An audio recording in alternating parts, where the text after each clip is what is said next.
Mi abuela Consuelo decía que los muertos que no se van son los menos peligrosos, que de esos uno se cuida con veladora y rezo y con no caminar solo de noche por los terrenos donde vivieron, que los muertos obedecen ciertas reglas, ciertos límites, ciertos horarios. Lo que hay que temer, decía ella, es lo que nunca estuvo vivo, porque eso no obedece nada. Yo tenía 12 años cuando aprendí lo que quería decir con eso. Ahora tengo 58. Trabajo en una ferretería en Guadalajara. Tengo 3 hijos adultos y 4 nietos que vienen a verme los domingos. Soy hombre de rutinas, de cuentas claras, de no deber ni que me deban. No soy de los que inventan cosas para llamar la atención. Nunca lo fui. Pero lo que pasó en el rancho de Miraflores el noviembre que mi abuela cumplió 74 años es algo que no me he podido sacar de adentro en 4 décadas de intentarlo. Y he decidido contarlo porque cargar con algo solo no lo hace más pequeño, solo lo hace más pesado. El rancho de Miraflores estaba en Michoacán, en esa zona de tierra colorada y cerros pelones, donde la lluvia llega tarde y se va pronto, y donde la gente aprendió hace generaciones a hacer mucho con poco. No era un pueblo, ni siquiera un caserío completo. Eran 7 familias viviendo en terrenos contiguos que habían pertenecido al mismo abuelo y que se fueron repartiendo entre hijos y nietos hasta quedar en pedazos apenas suficientes para sostener una milpa y un par de animales. Nosotros vivíamos ahí con mi abuela Consuelo, no que era la matriarca de todo ese pedazo de tierra, y a quien todos en la familia llamaban simplemente la abuela, como si no hubiera otra en el mundo. Mis padres trabajaban en Zamora, en una empacadora de fresas, y nos dejaban a mí y a mis 2 hermanas con ella durante los meses de más trabajo, que eran octubre y noviembre, cuando la cosecha llegaba y las líneas de empaque no paraban ni de noche. Mi abuela Consuelo era una mujer menuda, de esas que uno mira y piensa que el viento las va a llevar, pero que al primer intento de que alguien las lleve, muestran una raíz tan honda que da vergüenza haber subestimado el árbol. Tenía el pelo blanco completamente, cortado corto, sin pretensiones, y unas manos que habían trabajado la tierra durante 60 años y que cargaban ese historial en cada callo y cada articulación torcida. Y no caminaba con un bastón que ella misma había tallado de una rama de guayabo y que manejaba con tanta autoridad que parecía menos apoyo y más cetro. Era devota, pero no del tipo que reza y ya. Era devota del tipo que entiende que la devoción es una práctica constante, una vigilancia, algo que no se puede dejar ni un día, porque el día que lo dejas es exactamente el día en que algo aprovecha. Rezaba sus mañanitas antes de que amaneciera, rezaba el rosario al mediodía, rezaba antes de dormir. Tenía en su cuarto un altar con tantas imágenes y veladoras que de noche proyectaba sombras movedizas en el techo que a mis hermanas les daban miedo, pero que a mí siempre me parecieron, curiosamente, reconfortantes. Como si ese cuarto estuviera más iluminado que el resto de la casa, aunque tuviera menos foquitos. Ese noviembre llegamos mi hermana Dolores, que tenía 15, mi hermana Remedios, que tenía 8, y yo, que tenía 12. Llegamos el primer domingo del mes en el camión de las 5 de la tarde, con 2 bultos de ropa y el encargo de mi mamá de hacerle caso a la abuela en todo y de no darle problemas, porque la abuela ya estaba grande y no tenía por qué andar correteando chamacas. La abuela nos recibió con atole y tamales que había preparado desde la mañana y con esa expresión suya que era al mismo tiempo cariño genuino y evaluación constante. Te miraba la abuela Consuelo como si te estuviera revisando por dentro, no con malicia, sino con el cuidado de quien ha aprendido que las personas muestran más de lo que creen cuando no están tratando de mostrar nada. Las primeras 2 semanas fueron lo que siempre eran: rutina de rancho, aire limpio, yo despertarse con el gallo y dormirse con el grillo. Dolores ayudaba a la abuela con la cocina y rezongaba en voz baja porque extrañaba a sus amigos de Zamora. Remedios corría por el terreno todo el día con la misma energía inagotable de los 8 años y volvía en las tardes cubierta de tierra de pies a cabeza. Yo ayudaba con lo que podía, acarreaba leña, daba de comer a los animales, hacía los mandados al tendajón del señor Refugio, que quedaba 20 minutos caminando por la vereda. Era una vida sencilla, era una vida tranquila. Hasta que llegó el huésped de noviembre. Fue un martes a media mañana. Lo recuerdo porque los martes la abuela hacía limpieza general y toda la casa olía a jabón y a creolina desde temprano. Yo estaba partiendo leña en el patio trasero cuando escuché la voz de mi abuela desde el frente de la casa. Vi hablando con alguien, no era raro. La abuela hablaba con todo el mundo, con los vecinos, con los viajantes, con cualquier persona que pasara por el camino y tuviera la cortesía de saludar. Era de esa generación que consideraba la conversación con desconocidos una obligación social, no un riesgo. Pero algo en el tono de su voz me hizo dejar el hacha apoyada en el tronco y caminar hacia la esquina de la casa para asomarme sin ser visto. Era una mujer, no una señora del rancho, no una vecina que yo pudiera reconocer. Era una mujer que no había visto nunca, de una edad difícil de calcular, porque tenía rasgos que podían ser de 40 años o de 70, dependiendo de cómo le daba la luz. Vestía de negro de pies a cabeza, no el negro de luto reciente, sino el negro deslavado de quien lleva mucho tiempo de esa manera. Vaho como si el color se le hubiera absorbido en la ropa y ya formara parte de ella. Cargaba un morral de palma tejida que le cruzaba el pecho y traía el cabello suelto, muy largo, muy oscuro, que le llegaba casi a la cintura. Lo que me llamó la atención primero, antes de todo lo demás, fue el perro. La abuela tenía un perro que se llamaba Cartero, un mestizo color café con manchas blancas que había llegado solo al rancho 3 años antes y que se había quedado porque nadie tuvo corazón de correrlo.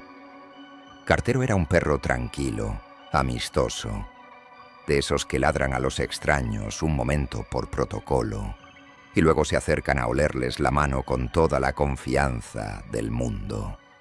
A mí me tardó exactamente 4 minutos en tratarme como si me conociera de siempre. Pero esa mañana, Cartero no ladraba ni se acercaba. Estaba pegado a la pared de la casa, no lo más lejos posible de la mujer, con el lomo erizado desde las orejas hasta la cola, y un sonido grave, continuo, que no era exactamente un gruñido, más bien un quejido, como el sonido que hace un animal cuando está asustado, pero no puede correr.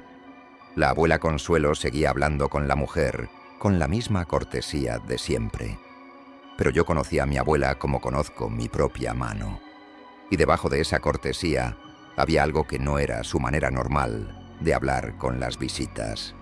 Era más cuidadosa, más medida, como cuando uno cruza un terreno que no conoce bien y pone el pie despacio antes de cargar el peso. La mujer le decía que venía de un rancho que yo no conocía, que quedaba, según ella, a 2 horas de camino pasando el Cerro del Toro, que se había quedado sin agua para el camino y que si podía darle aunque fuera una jícara para continuar. Mi abuela dijo que sí, cómo no, que esperara tantito. Y en el momento en que se dio vuelta para entrar a la casa, antes de que la mujer pudiera verla, la cara de mi abuela cambió completamente. La cortesía se fue. Lo que quedó fue algo que en ese momento no supe nombrar, pero que ahora, con 58 años y todo lo que he vivido, Reconozco perfectamente. Era reconocimiento. Mi abuela había visto algo en esa mujer que no se veía a simple vista, y lo que había visto no le gustó. Entré corriendo por la puerta trasera para alcanzarla antes de que llegara a la cocina. «Abuela», le dije en voz baja. Ella se paró en seco y me miró. No se sorprendió de verme ahí. Era como si ya supiera que había estado observando. ¿Quién es esa mujer? Mi abuela me miró un momento antes de contestar. Era la misma mirada de evaluación de siempre, pero esta vez la sentí más seria. «No lo sé», me dijo. «Y eso es lo que me preocupa. ¿Por qué le va a dar agua si no sabe quién es? Porque si no le doy, se queda esperando. Y de momento prefiero que se vaya». «¿Y si no se va?». Ella no contestó. Tomó del gancho de la cocina una jarra de barro, la llenó con agua del tinaco y fue hacia la puerta. Antes de salir se detuvo y me dijo sin voltear: «Mete a tus hermanas al cuarto y cierra la ventana que da al frente. No las dejes asomarse». Hice lo que me dijo. Dolores protestó como siempre y Remedios preguntó que qué pasaba. Pero las metí al cuarto del fondo y cerré la ventana con el argumento de que había mucho polvo. Luego me fui a la ventana de mi cuarto, que daba al lateral de la casa, y desde donde podía ver el frente con algo de ángulo, si me pegaba a un lado del marco. Mi abuela le dio el agua a la mujer. La mujer la tomó, bebió despacio, devolvió la jarra. Dijeron algo más que yo no alcancé a escuchar. Y luego la mujer se fue caminando por el camino hacia los cerros. Pero antes de doblar la primera curva, se detuvo. Se detuvo y volteó hacia la casa, no hacia mi abuela, que seguía parada en el portal. Volteó hacia mi ventana, hacia donde yo estaba. Y aunque yo estaba atrás del marco, casi escondido, y aunque la distancia era de por lo menos 30 metros, me miró directamente a los ojos, sin el más mínimo titubeo de quien busca algo y no sabe exactamente dónde está. Sonrió. Era una sonrisa sin alegría, una sonrisa que era otra cosa haciéndose pasar por sonrisa, igual que la mujer era otra cosa haciéndose pasar por mujer. No me alejé de la ventana y me senté en el petate con el corazón golpeando tan fuerte que me escuchaba los latidos en las orejas. Esa tarde le pregunté a mi abuela quién era realmente esa mujer. Estábamos solos en la cocina después de cenar. Dolores había llevado a Remedios a dormir y la noche afuera ya estaba cerrada y oscura, con ese silencio de campo que en otras circunstancias es lo más tranquilizador del mundo. La abuela tardó en contestar. Estuvo un rato mirando las brasas del fogón, con las manos juntas sobre la mesa, como si estuviera ordenando algo por dentro antes de sacarlo afuera. «¿Sabes qué es un nahual?», me dijo al fin. Le dije que sí, más o menos, que había escuchado la palabra, pero que siempre pensé que era cuento de asustar niños. «Es de las dos cosas», me dijo. «Cuento para asustar niños y también algo real. Hay personas que aprenden a transformarse, a usar otra forma para caminar entre la gente sin que los reconozcan. Pero lo que vino hoy no era eso. Entonces, ¿qué era?». Mi abuela me miró. Era algo que usa formas prestadas, que no tiene una sola cara porque nunca tuvo cara propia, que llega pidiendo lo más pequeño, agua, comida, un lugar donde sentarse un momento, porque lo pequeño parece inocente. Pero lo pequeño es solo la primera parte. ¿La primera parte de qué? De quedarse. Me quedé callado, procesando eso. «¿Por qué vino aquí, abuela?». Ella no contestó de inmediato. Volvió a mirar las brasas. «Porque esta tierra tiene historia», me dijo al fin. «Y las cosas que son como ella buscan tierras con historia, con dolor enterrado, con muertos que no acabaron de irse, con deudas viejas que nadie terminó de pagar. Esta tierra tiene todo eso, Tu bisabuelo Fortino perdió a 4 hijos en un año de cólera. Tu tatarabuela Refugia se quedó viuda 2 veces. El terreno del norte, donde están los nopales grandes, ese terreno vio cosas durante la cristiada que la gente de aquí todavía no puede mencionar en voz alta. ¿Y eso la atrae? Como la miel a las avispas, me dijo. Pero mientras yo esté aquí y esta casa esté como está, no puede quedarse. Puede venir, puede pedir, puede asomarse, pero no puede quedarse. ¿Y si usted no estuviera? Mi abuela me miró con una expresión que no era exactamente tristeza, pero tampoco era otra cosa. Por eso rezo todos los días, mi niño, para que mientras yo esté, esto esté protegido. Y para que cuando yo ya no esté, ustedes sepan cómo seguir haciéndolo. Esa noche no dormí bien, pero fue la mejor de las noches que vinieron después. Al día siguiente todo parecía normal. El rancho a su ritmo, los animales a los suyos, el cielo de noviembre con esas nubes altas y blancas que no dan lluvia pero tampoco dejan entrar el sol completo. Pero Cartero no comió. El perro se quedó en el mismo rincón del patio trasero, donde lo había encontrado la tarde anterior, pegado a la pared, con ese quejido bajo y constante que ya no sonaba a miedo, sino a algo más parecido a la resignación. No tocó su comida, no bebió agua, no levantó la cabeza cuando lo llamé. Mi abuela lo vio y apretó los labios. El segundo día llegaron las moscas, no un par, no las que normalmente hay en cualquier cocina de rancho. Cientos de moscas que aparecieron de la nada en la ventana de la alacena, pegadas al vidrio desde adentro, tan juntas que oscurecían el cristal. Mi abuela las mató con un trapo, le abrió la ventana, las barrió afuera. A la mañana siguiente habían vuelto, más que el día anterior. Dolores dijo que debía haber algo muerto entre las paredes. La abuela no dijo nada. El tercer día fue remedios. Mi hermana menor era una niña extraordinariamente activa y alegre, de esas que amanecen corriendo y se duermen cayéndose de cansancio, con una sonrisa todavía en la cara. Nunca se enfermaba, nunca se quejaba, nunca se quedaba quieta más de 5 minutos seguidos. Esa mañana no se levantó cuando la llamamos a desayunar. La encontré acostada en el petate con los ojos abiertos mirando el techo. No dormida, no inconsciente, solo mirando el techo con una expresión plana, ausente, que no era la de Remedios.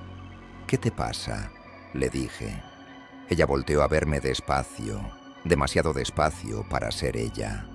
«Anoche vino una señora», me dijo. «Vi la señora de negro».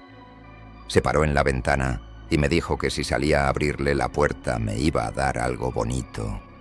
Sentí el piso moverse debajo de mis pies, aunque el piso no se movió. «¿Y tú qué hiciste?». Me quedé quieta. Me acordé de que la abuela dice que a los que tocan la ventana de noche nunca hay que abrirles. Entonces me tapé con la cobija y recé el Padre Nuestro hasta que se fue. Fui a buscar a mi abuela. La encontré en su cuarto, de rodillas frente al altar, rezando con una intensidad que no era la de sus mañanitas cotidianas. Era otra cosa, más urgente, más específica, como una conversación directa y sin rodeos con alguien que puede escuchar y que necesita escuchar esto ahora. Terminó, se persignó, se levantó con el bastón y me miró. «Ya sé», me dijo antes de que yo dijera nada. «Ya lo siento desde esta mañana». «¿Qué está pasando?». «Y mi abuela está perdiendo la paciencia», me dijo. Cuando llegó pidiendo agua fue para evaluar, para ver qué había aquí, qué tan fuertes estaban las protecciones, quién vivía en la casa. Y lo que encontró le gustó demasiado, por eso no se fue lejos. Se quedó en los alrededores y esta noche fue por la que tiene menos defensas. Remedios. Mi abuela asintió. «Tenemos que ir a ver a don Filemón», me dijo. «Hoy». Don Filemón Huerta vivía solo en un jacalito al otro lado del arroyo seco, en un terreno que lindaba con el monte y que los demás rancheros evitaban sin dar explicaciones claras de por qué. Era un hombre de 70 años largos, delgado como vara de sauce, con los ojos siempre a medio cerrar, como si estuviera constantemente evaluando algo que los demás no podían ver. Nadie en Miraflores lo llamaba curandero en voz alta.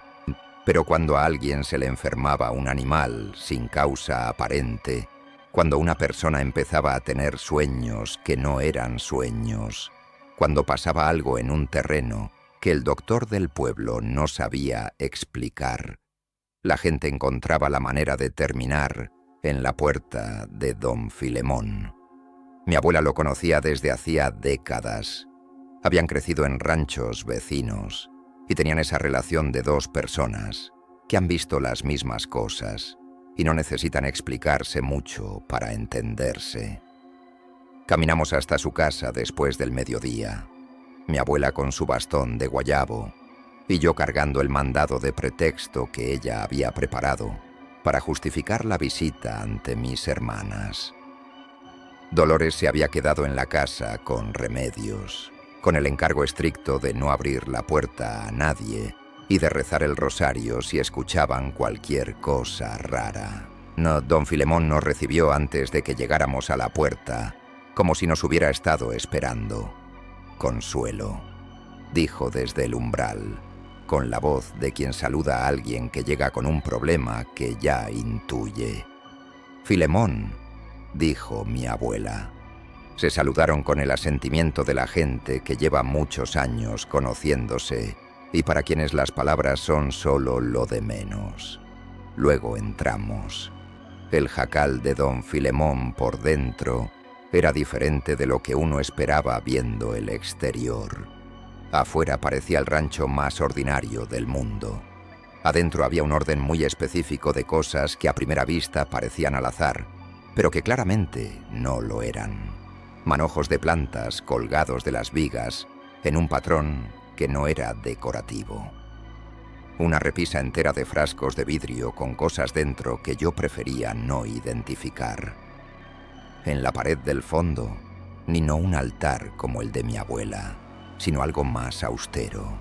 Una cruz de madera oscura sin imagen, sin flores, sin veladoras, solo la cruz y debajo de ella, en el piso, una línea de sal que cruzaba el cuarto de pared a pared. Me senté donde me indicaron y escuché a mi abuela explicarle a don Filemón lo que había pasado desde la llegada de la mujer de negro 2 días antes. Don Filemón la escuchó sin interrumpir, con los ojos a medio cerrar, las manos entrelazadas sobre las rodillas. Cuando ella terminó, hubo un silencio que duró lo suficiente para incomodarme. ¿Cuándo fue el contacto físico?, preguntó don Filemón. Mi abuela frunció el ceño. No hubo contacto. Le di el agua en la jarra y ella la devolvió sin que se tocaran las manos. Don Filemón la miró. ¿Estás segura? Mi abuela dudó, y esa duda me heló. Cuando me devolvió la jarra, te dijo despacio, como revisando el recuerdo, sus dedos rozaron los míos. Solo un momento. Yo pensé. Don Filemón asintió lentamente. Eso fue suficiente, dijo. Mi abuela cerró los ojos. Llevo 2 días rezando para que no fuera así. Don Filemón se levantó y fue a la repisa de los frascos. Tomó 2. Los examinó contra la poca luz que entraba por la única ventana. Devolvió uno y guardó el otro en la bolsa de su camisa. Luego tomó de un gancho en la pared un escapulario café desgastado y lo sostuvo en las manos un momento con los ojos cerrados. El problema, Consuelo, dijo sin abrir los ojos, no es que haya puesto una marca en la casa. Las protecciones que tiene la casa la están frenando. El problema es la marca que puso en ti. ¿Cómo se quita? Hay que confrontarla cara a cara. Pero no tú. Mi abuela abrió los ojos. ¿Por qué no yo? Porque el contacto fue contigo. Tú fuiste la puerta. aunque sin querer.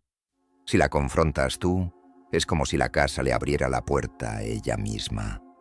Necesita ser alguien que no tenga marca, alguien que esté limpio de contacto, alguien que viva en esa casa. Sentí que los dos me estaban mirando antes de que volteara a verlos. «No», dijo mi abuela, «es un niño». Don Filemón me miró con esos ojos a medio cerrar. «Tiene 12 años, ya no es tan niño. Y lo que viene él cuando entró aquí me dice que tiene lo que se necesita». «¿Qué vio?», pregunté sin poder callarme. «Que cuando la mujer te miró desde el camino, no corriste, no te tapaste, la miraste de frente. Y eso no es valentía de tonto, es otra cosa. Es el instinto de alguien que sabe dónde está parado». Mi abuela me miró largo rato, y en su cara vi exactamente lo que mi mamá años después me describiría cuando me contaba que a veces el amor más grande es el que suelta la mano aunque no quiera. «Dime qué tiene que hacer», le dijo a don Filemón. Pasé esa tarde y la siguiente mañana aprendiendo lo que necesitaba saber. Don Filemón me explicó con la paciencia de un maestro que ha enseñado estas cosas antes que lo que iba a enfrentar. No era un fantasma, no era un alma en pena, no era nada de lo que uno podía razonar o convencer o despertar a la lástima. Era algo que existía en los bordes de las cosas, en los espacios, entre lo que tiene nombre y lo que no, que se alimentaba de accesos, de permisos, de los pequeños actos de descuido con que la gente abre puertas sin darse cuenta, de que el contacto que había tenido con mi abuela era como una raíz fina que había echado en la casa, no suficiente para entrar, no mientras las protecciones aguantaran, pero sí suficiente para erosionarlas poco a poco, si nadie hacía nada. Me dijo que tenía que salir al camino la noche siguiente, que era noche de luna nueva, y que eso importaba porque en la oscuridad completa estas cosas se muestran como son y no como quieren parecer. Me dijo que tenía que llevar el escapulario que me puso en el cuello, el rosario de mi abuela y una vela de cebo que él mismo había preparado con ciertas hierbas, cuyo nombre no recuerdo bien. Me dijo que cuando ella apareciera, porque iba a aparecer, tenía que mirarla de frente, que si desviaba los ojos era como decirle que tenía razón, que tenía poder, que merecía el miedo que daba. Me dijo que tenía que decirle en voz clara, sin titubeos, que el agua que le habían dado era un acto libre, dado sin deuda, y que por lo tanto no había cobro posible. Que lo que se da libremente no puede ser reclamado por nada que viva de las deudas ajenas. «¿Y si no acepta?», le dije. Don Filemón me miró. «Entonces rezas. Todo lo que sepas, todo lo que tu abuela te haya enseñado. Rezas sin parar, sin detenerte, aunque lo que veas te dé ganas de correr. Y cuando termines de rezar, apagas la vela, escupes al suelo y te das vuelta hacia la casa sin mirar atrás. Sin mirar atrás, aunque qué. Sin mirar atrás, aunque lo que sea que escuches detrás de ti suene a cualquier cosa que conozcas». Tardé un momento en entender eso. Va a imitar voces. Va a intentar todo lo que tenga, me dijo. Por eso el no voltear no es superstición. Es que si volteas, ya le estás dando lo que vino a buscar. ¿Qué vino a buscar? Reconocimiento, me dijo. Una apertura. Algo que le diga que todavía puede entrar. Si te vas sin darle eso, si te vas como si ya no existiera, eso es lo que la hace retroceder. Esa noche comí poco y dormí menos. Mi abuela me despertó antes del amanecer, me dio atole caliente y se sentó conmigo en silencio un rato largo. Luego me tomó las manos con las suyas, esas manos callosas de 60 años de tierra, y rezó sobre ellas en voz baja. Cuando terminó me miró. «Tu bisabuelo Fortino», me dijo, «era el hombre más miedoso que yo he conocido. Le tenía miedo a los perros, le tenía miedo a las tormentas, le tenía miedo al río cuando crecía. Pero cuando llegó la cólera y sus hijos se enfermaron uno tras otro, salió a buscar al médico de noche, solo, con el río crecido y la tormenta encima. Y llegó. ¿Y los niños se salvaron?, pregunté. No, me dijo. Pero él llegó. Hizo lo que había que hacer aunque le temblaban las rodillas. Eso es lo que importa. No que no tengas miedo. Que hagas lo que hay que hacer aunque lo tengas. La noche siguiente llegó con esa oscuridad absoluta de luna nueva, que en el rancho es diferente de cualquier oscuridad de ciudad. En la ciudad siempre hay algo que alumbra, un foco lejano, un carro que pasa, el resplandor del cielo, que ya nunca es completamente negro. En el rancho, en luna nueva, la oscuridad es una presencia, algo que no es solo ausencia de luz, sino que tiene peso, volumen, temperatura. Salí al camino a las 10 de la noche, que era la hora que don Filemón había indicado. Mi abuela me esperaría en el portal rezando. Don Filemón había dicho que no podía acompañarme porque su presencia cambiaría la dinámica, que esto tenía que ser entre yo y lo que viniera, sin intermediarios. Llevaba la vela encendida con las 2 manos, el escapulario sobre el pecho, el rosario de mi abuela en la bolsa derecha de los pantalones, donde lo podía alcanzar sin soltar la vela. Caminé hasta la curva del camino, donde los pirules viejos hacían un arco con sus ramas y donde la vereda se perdía de vista desde la casa. Me detuve ahí como me habían indicado y esperé. Al principio no pasó nada. La oscuridad del campo, el silencio interrumpido solo por los grillos y algún tecolote lejano, el olor a tierra y a hierba seca que en otras circunstancias es uno de los olores más tranquilizadores que conozco. Luego los grillos se callaron, no gradualmente, no uno por uno como pasa cuando pasa algo natural cerca. De golpe, todos al mismo tiempo, como si alguien hubiera apagado un interruptor. Y en ese silencio repentino, escuché pasos en el camino. Venían del lado de los cerros, del mismo lado por donde la mujer había llegado 2 días antes. Pasos lentos, sin prisa, de alguien que no necesita apurarse porque ya sabe que va a llegar. La vi aparecer desde la oscuridad. Era la mujer de negro, pero no era la mujer de negro. Era su forma, su silueta, su altura, su cabello largo. Pero los detalles no cuadraban, como cuando uno recuerda la cara de alguien y sabe que tiene todo en el lugar correcto, pero algo no está bien. Algo está apenas un poco desplazado de donde debería estar. Los ojos no eran los que recordaba. Eran más claros, demasiado claros para la oscuridad. Brillaban con algo que no era el reflejo de mi vela. Se detuvo a unos 3 metros. «¿Te mandaron?», dijo. No era pregunta. La voz tampoco era la misma de 2 días antes. Era más fonda, más vieja, como si la mujer de negro fuera solo un traje puesto sobre algo que llevaba mucho más tiempo en el mundo que cualquier cosa que yo pudiera imaginar. «Vengo a decirte que no hay trato», le dije. Traté de que mi voz sonara firme. Creo que lo logré más o menos. Ella ladeó la cabeza. «¿Trato?», dijo. No hubo trato. Solo hubo un gesto y una respuesta. Una puerta que se abrió. El agua que le dieron fue un acto libre, le dije, repitiendo las palabras que me había enseñado don Filemón.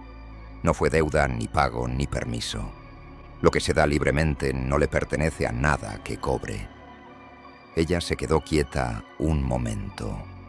En ese momento la llama de mi vela bajó. Casi se apagó, como si el aire alrededor se hubiera enfriado de golpe, aunque yo no sentí frío en la piel. La bondad siempre cree que no tiene precio, dijo, pero todo tiene precio.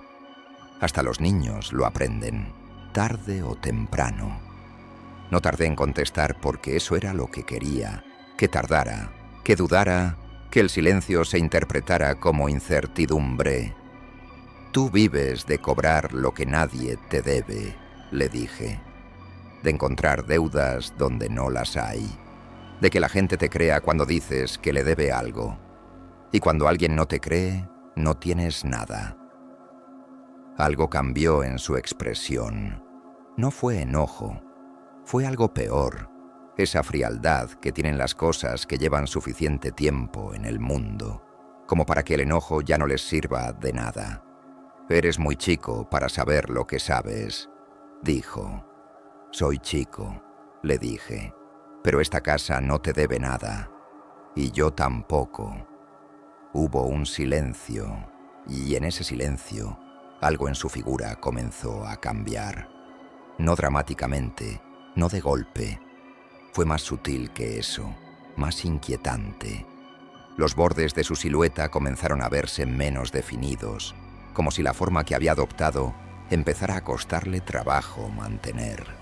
Los ojos claros parpadearon, literalmente parpadearon como llamas en el viento, y por una fracción de segundo vi, detrás de ellos, no una persona y no un rostro, sino un espacio, una abertura hacia algo que no tenía forma, ni nombre, ni color, que yo pudiera retener.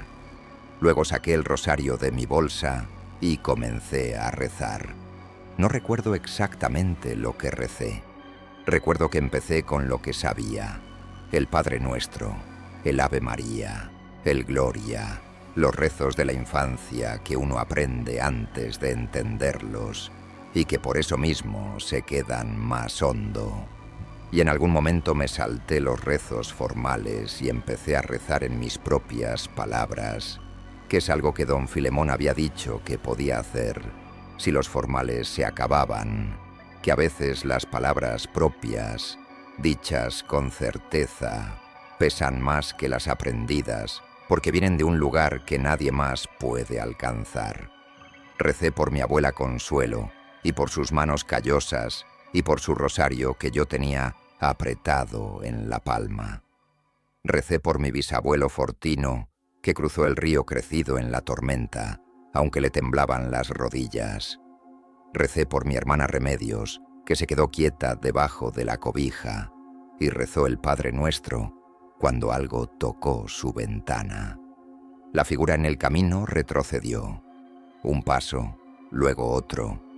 Los bordes seguían difuminándose, la forma haciéndose menos sostenible, menos convincente.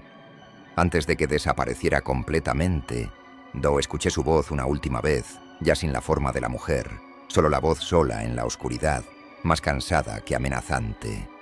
«Esta tierra sigue ahí», dijo, «y la gente se olvida». «Lo sé», le dije, «por eso hay que seguir rezando». Y luego no hubo nada. Los grillos volvieron. El tecolote siguió su noche. La oscuridad siguió siendo oscuridad sin ese peso añadido que había tenido los últimos minutos. Apagué la vela con los dedos como me había indicado don Filemón. Escupí al suelo una vez. Pisé el escupitajo con el pie izquierdo y me di vuelta hacia la casa sin mirar atrás. Caminé despacio, no porque no quisiera correr, sino porque correr habría sido admitir que había algo que valía la pena temer a mis espaldas. Y yo había decidido que no lo había. O por lo menos, que actuar como si no lo hubiera era suficiente por esta noche. Y a mitad del camino escuché, detrás de mí, la voz de Remedios llamándome. Era perfecta. Era exactamente su voz, su manera de arrastrar las sílabas cuando era tarde y tenía sueño. El tonito de niña chica que me pedía un vaso de agua o que le tapara los pies porque se le había resbalado la cobija. No me detuve, no volteé. Seguí caminando hasta que vi a mi abuela en el portal, con la veladora en la mano. Y solo entonces corrí los últimos metros y llegué a sus brazos y me dejé ser el niño de 12 años que era, aunque hacía una hora hubiera tenido que ser otra cosa. Don Filemón vino a la mañana siguiente. Recorrió la casa, las esquinas del terreno, el corral donde Cartero ya comía con normalidad y movía la cola. Habló con mi abuela en voz baja durante un rato y luego me llamó. «Hiciste bien», me dijo. Y lo de la voz al final, de eso fue la prueba real. ¿Cómo supo que hubo una voz? Siempre la hay, me dijo. Siempre dejan algo para el final, algo familiar, algo que le jala a uno la curiosidad o el cariño. Porque si volteas, aunque sea un segundo, eso es suficiente. Eso es la rendija que estaban buscando. ¿Se fue para siempre? Don Filemón me miró con esa expresión suya de ojos a medio cerrar. Nada de eso se va para siempre, me dijo. Lo que se fue es esta oportunidad específica. Encontrará otra puerta, otro rancho, otra familia con tierra vieja y historia enterrada. Por eso las protecciones no son para un día, son para todos los días. Por eso tu abuela reza cada mañana antes de que amanezca. Eso fue todo lo que dijo. Se fue por el camino hacia su jacal del otro lado del arroyo seco. Y no lo volvimos a necesitar. Al menos no ese noviembre. Mis padres llegaron a recoger al final del mes. No les contamos nada, o por lo menos no inmediatamente. Mi abuela les dijo que habíamos pasado bien, que los niños habían ayudado mucho, que Remedios ya sabía hacer tortillas aunque le quedaban chuecas. Años después, cuando yo tenía 20 y mi madre se enteró de algo de lo que había pasado, porque una vecina que sabía parte de la historia se lo contó. Me llamó aparte y me preguntó por qué no le había dicho nada. Le dije lo que sentí en ese momento y que todavía siento que es verdad. Porque tú habrías venido corriendo, le dije, y habrías llegado sin saber lo que había que saber. Y el miedo que hubieras traído habría sido exactamente lo que eso necesitaba para quedarse. Me miró un largo rato. Luego me abrazó. Mi abuela Consuelo murió cuando yo tenía 19 años. Se fue como había vivido, dio ordenadamente, con el rosario en la mano y el altar iluminado en su cuarto. La última semana que estuvo consciente me pidió que me sentara junto a ella y me contó cosas de la familia que yo no sabía.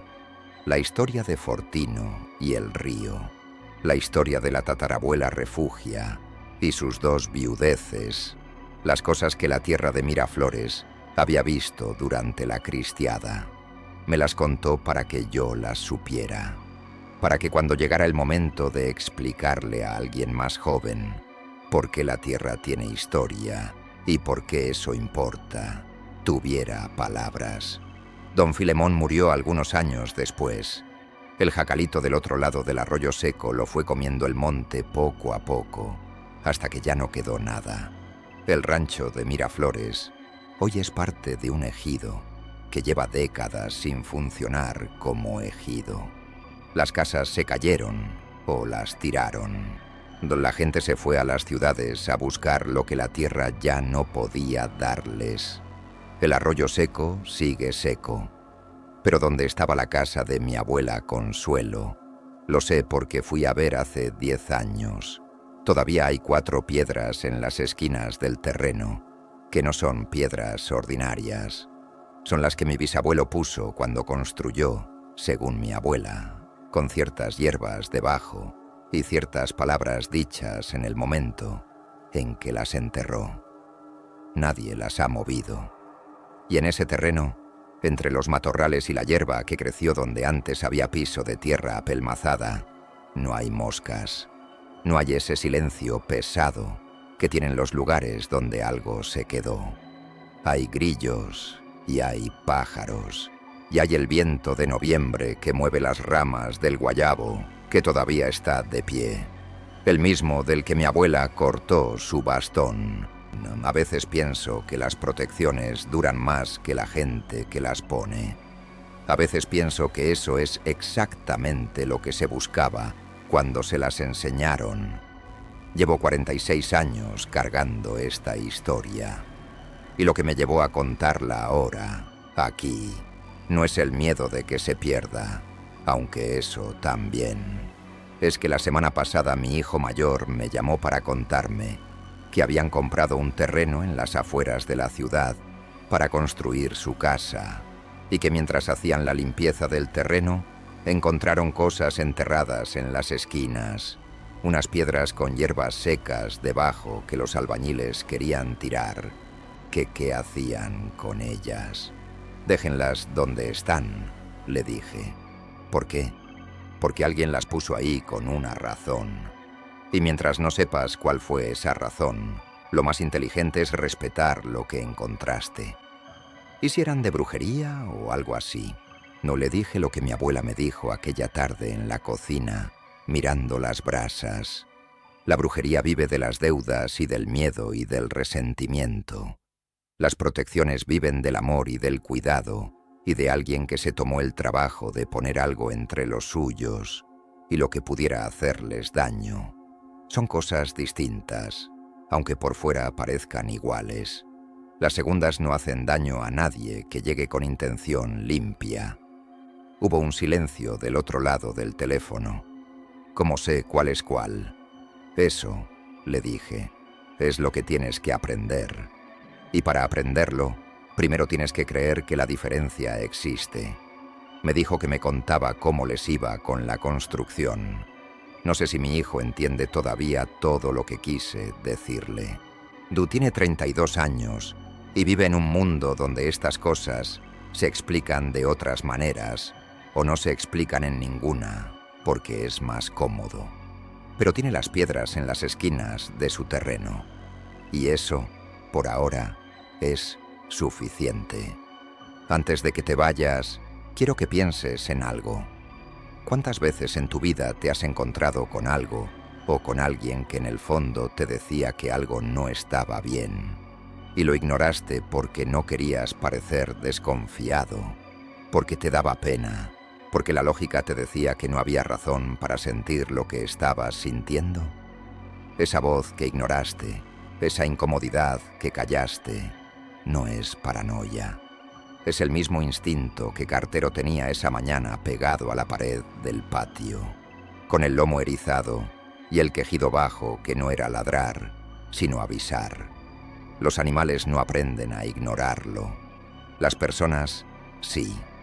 Y en ese aprendizaje, no en esa capacidad que desarrollamos para callar lo que sabemos, sin saber cómo lo sabemos, es exactamente donde cosas como la del camino de Miraflores encuentran su entrada. No te estoy diciendo que dejes de ayudar. No te estoy diciendo que veas amenaza en cada desconocido. Mi abuela Consuelo fue buena toda su vida y murió siendo buena y no se arrepintió ni un día de haber dado el agua. Lo que te digo es que hay una diferencia entre dar con el corazón abierto y dar con la guardia abajo. Que las protecciones no son para no ser buena gente, son para que ser buena gente no te cueste lo que no deberías pagar. Reza antes de abrir la puerta. Escucha lo que tu cuerpo te dice cuando algo no cuadra. Y si alguna vez, en un camino, o en un portal, o en cualquier lugar, y algo o alguien te mira desde lejos con la certeza de alguien que ya sabe cómo va a terminar todo. Lleva el rosario en la bolsa, ya por si acaso. Mi abuela Consuelo lleva casi 40 años rezando desde donde está. Y yo tengo su bastón de guayabo aquí, recargado en la pared junto a mi cama, desde hace décadas. Por si acaso. Si esta historia te llegó, si sentiste ese escalofrío que te dice que hay algo de verdad aquí, déjame tu comentario. Cuéntame si tú o alguien que conoces ha vivido algo parecido. Estas historias que los abuelos contaban bajito alrededor del fogón merecen ser escuchadas, porque en cada una hay algo que todavía aplica, todavía funciona, todavía protege. Suscríbete y activa la campana. Tengo muchas más historias que contarte.